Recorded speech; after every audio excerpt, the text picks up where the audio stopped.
धन धन सतगुरु तेरा ही आसरा। जिए तुझ बिन शाह सतनाम जी कैसे, जिए तुझ बिन गुरु जी कैसे, जिए तुझ बिन गुरु जी कैसे। मछली पानी बिना, मछली पानी बिना जिए एक पल बिना जैसे। जिए तुझ बिन गुरु जी कैसे, जिए तुझ बिन गुरु जी कैसे।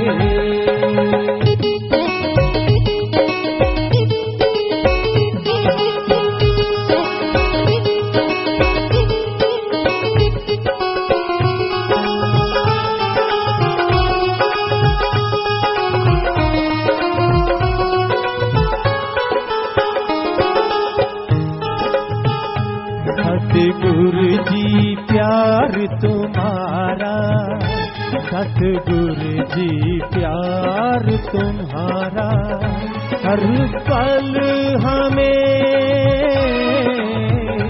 हर पल हमें देता रहता है निशाने यारा। जिए तुझ बिन गुरु जी कैसे।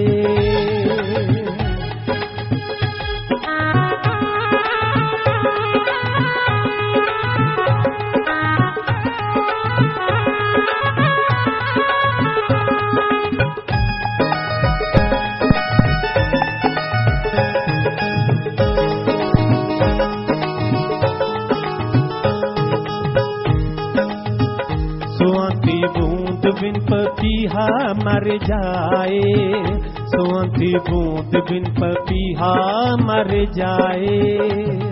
पपीहे तरह, पपीहे तरह सतगुर प्रेम तुझसे हो जाए। जिए तुझ बिन गुरु जी कैसे, जिए तुझ बिन गुरु जी कैसे।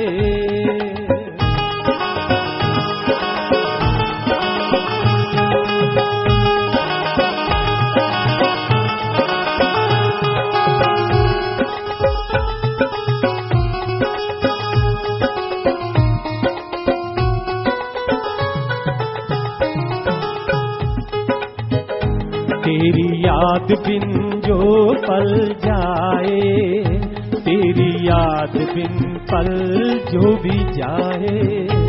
ऐसा पल दाता जी, ऐसा पल दाता जी सारी जिंदगी में कभी ना आए। जी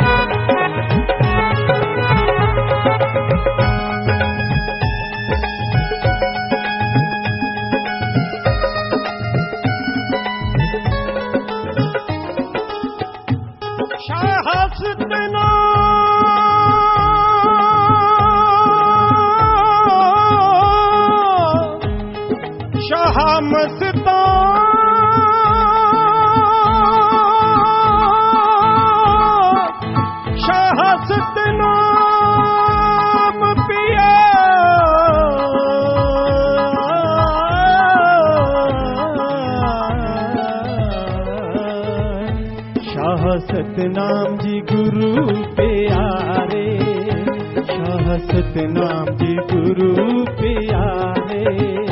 चरण धूड़ तेरी, चरण धूड़ तेरी दासन दास बना रहे जी प्यारे। जिए तुझ बिन गुरु जी कैसे, जिए तुझ बिन गुरु जी कैसे। मछली पानी बिना, मछली पानी बिना जिए एक पल बिना जैसे। जिए तुझ बिन, जिए तुझ बिन, जिए तुझ बिन गुरु जी कैसे। धन धन सतगुरु तेरा ही आसरा। मालिक की साजनवाजी प्यारी सत्संग जी, एक मुरीद जो उस अल्लाह वाहिगुरु गौर खुदा रब के नाम पे चलने लगता है तो वो मुरीद यूं ही नहीं बन जाता। उसके अंदर एक ऐसी भावना होती है, एक ऐसा दृढ़ विश्वास होता है जिसके सामने दुनिया की तमाम वस्तुएं फीकी पड़ जाती हैं। किसी ने मालिक के प्यारे से पूछा, सारी त्रिलोकी की दौलत, दोनों जहान की दौलत एक तरफ रख दूं और तेरा प्रीतम प्यारा एक तरफ हो तो क्या करेगा?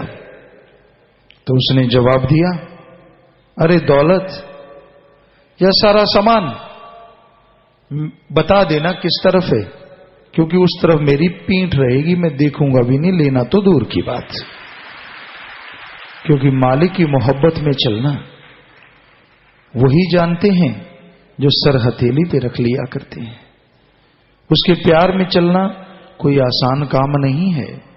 सबसे बड़ी रुकावट खुद की खुद ही है। चाखा चाहे प्रेम रस, राखा चाहे मान, एक म्यान में दो खड़ग, देखा सुना न कान। जैसे एक म्यान में दो तलवारें नहीं रहती, उसी तरह एक शरीर में अहंकार, खुदी और अल्लाह वाहिगुरु का प्यार या वो मालिक एक साथ नहीं रहते। यहां अहंकार है, यहां खुदी है, वहां मालिक का प्यार नहीं, और यहां मालिक का प्यार है, वहां खुदी अहंकार नहीं। तो भाई, उस परम पिता परमात्मा को पाना क्यों जरूरी है? क्यों पाएं उसे?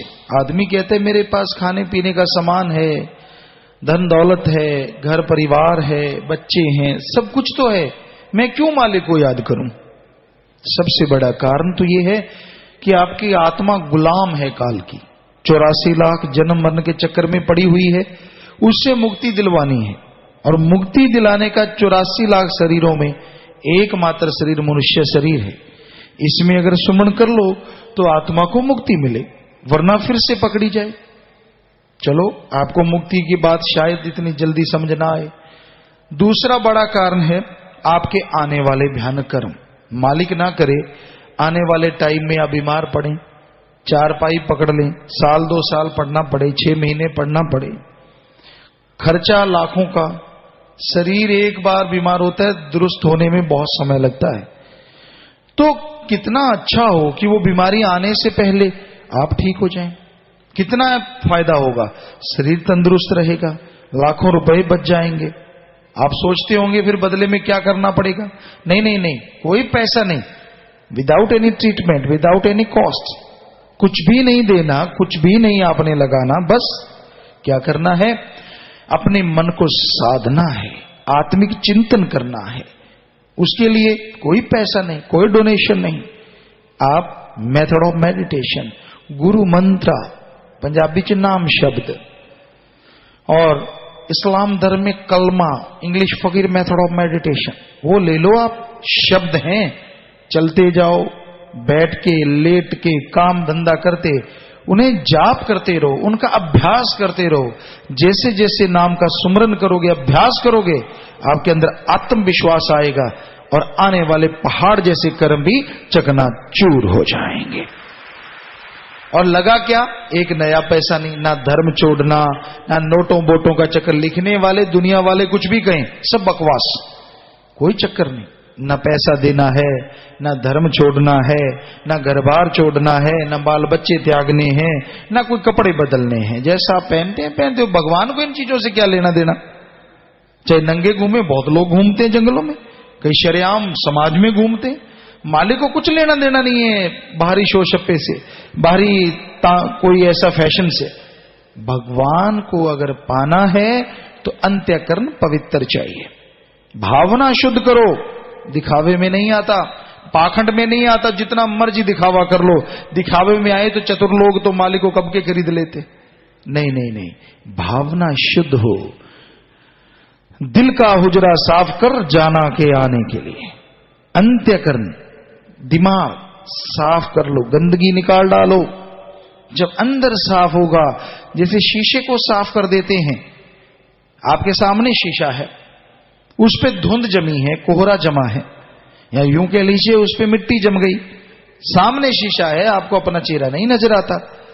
आप उसे पानी लीजिए या कोई भी केमिकल या जो चीजें आजकल आती हैं उसे डालिए और साफ कर लीजिए, तो क्या क्या सुंदर, जैसा मालिक ने बनाया आपका चेहरा नजर आएगा। उसी तरह, बिल्कुल उसी तरह वो वाहिगुरु, वो अल्लाह, वो राम, वो गॉड, वो खुदा आपके अंदर है, पर आत्मा रूपी शीशे पे काम वासना, क्रोध, लोभ, मोह, अहंकार, मन, माया, इनकी इतनी मैल चढ़ी है, इतनी मैल चढ़ी है कि आपका शीशा बिल्कुल खराब हो गया है। ऐसे और पानी से धोया नहीं जा सकता। राम नाम का पानी, अल्लाह, वाहिगुरु, गॉड, खुदा, रब की भक्ति, इबादत का पानी लगाओ, दिलो दिमाग का शीशा साफ होगा। मालिक तो दूर है ही नहीं, वो तो आंखों के नजदीक है। श्वास नलिका बसे सारग तो रब नेड़े हमें पुल्ली फिरे लुकाई, वो तो इतना नजदीक है, क्योंकि श्वास यहां से लेते हैं और उसका रास्ता यहां है, आंखों के बहुत नजदीक, इतना नजदीक है। तभी तो तुलसी ने कहा है घट में सूझे नहीं लाण तैसी जिंद, तुलसी इस संसार को भयो मोतियाबिंद। वाकई मोतियाबिंद है। मोतियाबिंद क्या होता है? क्योंकि हमने विज्ञान पढ़ा, साइंस के स्टूडेंट रहे, सारे धर्मों को पढ़ा भगवान की कृपा से। हम तो खाकसार हैं, चौकीदार हैं, आपके सेवकों के भी सेवक। कबीरा सब ते हम बुरे, हम तज भला सब कोय, जिन ऐसा कर माने अमीत हमारा सोए। सो हमारे में कोई मान बढ़ाई नहीं, हम कोई अहंकार नहीं करते, कोई खुदी नहीं।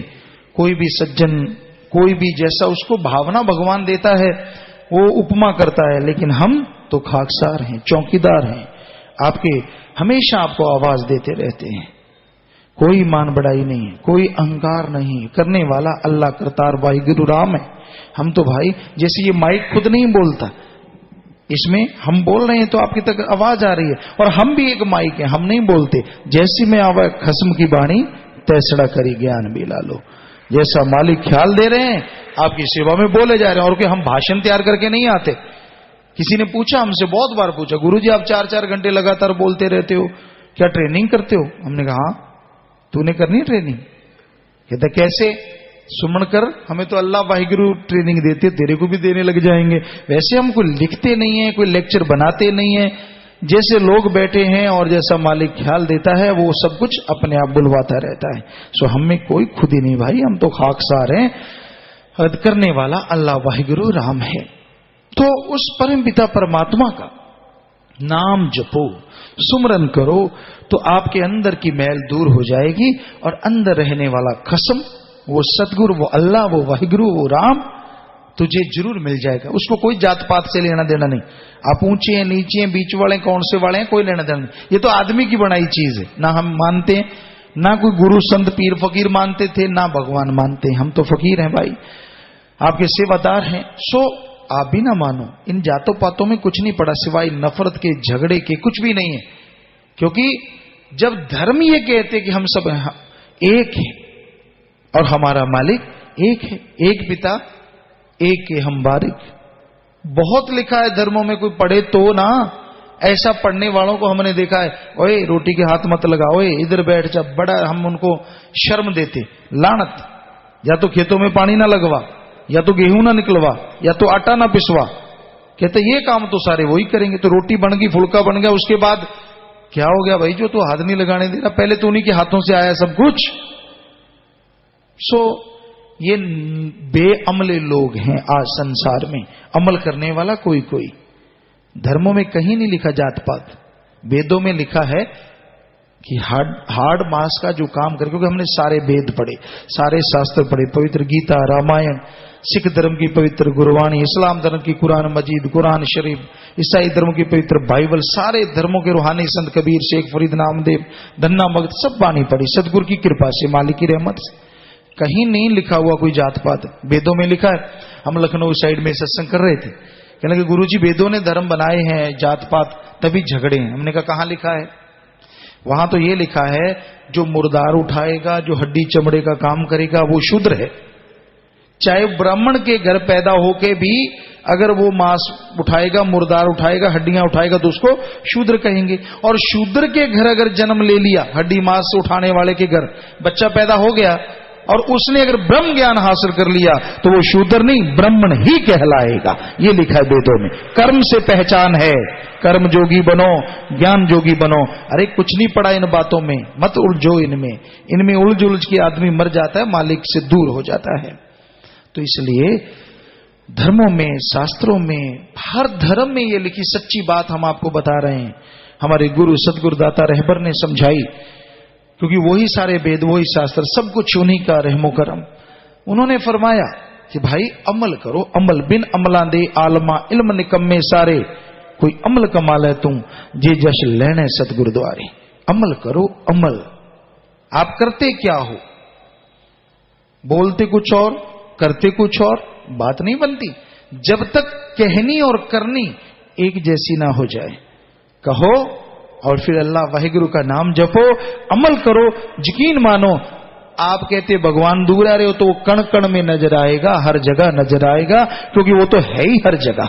ये तो आपकी आंखों पे पर्दा है, बस मोतिया बिंद ऐसे आंख पे चढ़ा होता है पर्दा। एक व्हाइट से कलर का सफेद मोतिया, जैसे प्याज का छिलका होता है, ऐसा आंख के सामने आ जाता है। क्या करते हैं डॉक्टर? हल्का सा कट लगाते हैं, वहां से दवाई डाल डाल के उसको इधर लेके आते हैं और फिर खींच के बाहर निकाल देते हैं। बस दैट्स ऑल। मोतियाबिंद ठीक हो गया, साफ निगाह, बिल्कुल शीशे की तरह। तो वैसे आपकी आंखों में मोतियाबिंद, तुलसी जी कह रहे हैं, हुआ पड़ा है, जिनको नहीं नजर आ रहा। तो राम नाम की दवाई डालो, ऑपरेशन हो जाएगा, कर देगा राम, और कण कण में नजर आएगा फिर वो मालिक अल्लाह वाहिगुरु।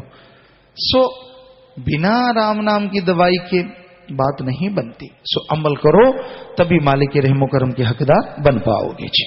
तभी आपने बैठे रहना थोड़ा सा समय। विदेशों से बात करने वाले ओमान, मस्कट से और